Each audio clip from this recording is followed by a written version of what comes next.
All right, today we're quickly reviewing the latest Lexus Enform infotainment system in the very radical LC 500, otherwise known as luxury coupe.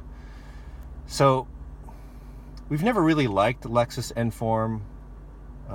It's a little clunky to use. The haptic feedback is a little weird.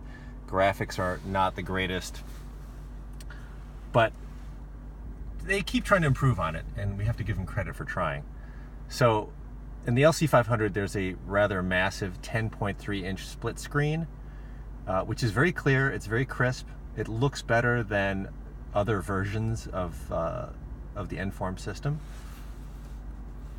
Let's go to the menu here. So you can see we're using the haptic feedback trackpad, which is, it's a little weird. I would say it's a little bit more precise than previous versions, and there are more buttons. This is actually a very nice setup here. You know, there's not a lot of room on the center console for tons of buttons, but it's got a nice metallic, I think it's either metallic finished plastic, I think it's metal.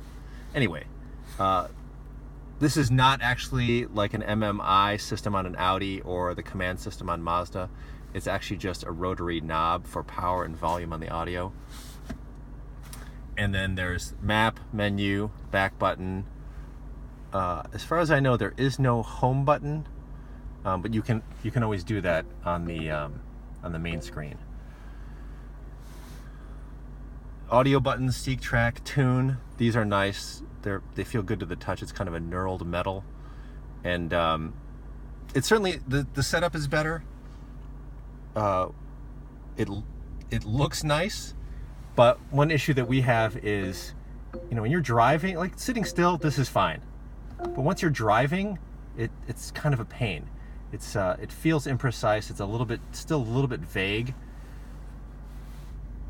Let's go to the menu. One issue that I had was, let's go to the climate. You know, you're driving a car that goes 168 miles an hour. Not that you'll do that kind of speed. And you're trying to adjust. You know, you go to something really small, like the seat heating and the steering wheel, and it's just a little frustrating to use and distracting. That's the big problem that we have. Overall, I'd probably give this system like a 7 out of 10. It just needs, it probably looks better and feels better than the actual execution and operation of it.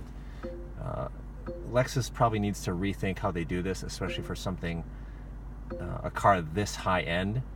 It's very polished, but it just needs, it needs more precision, and you need to be able to hunt for things quickly instead of spending a lot of time scrolling through trying to figure out what's what.